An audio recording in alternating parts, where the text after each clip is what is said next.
Starmer's plan to erase Andrew from line of succession. Is this the end of the line of Prince Andrew? Keir Starmer's government is reportedly looking at legislation to strip him from the line of succession for good. It's crazy that he is still eighth in line despite his recent arrest.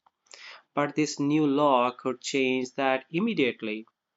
It would be a massive move, the first time since 1936 that a role has been formally removed like this. It will require a lot of legal heavy lifting.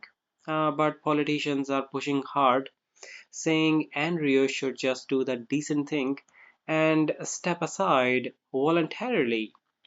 Do you think the government has the right to remove Andrew, or should that status stay with him forever? Let me know in the comment section.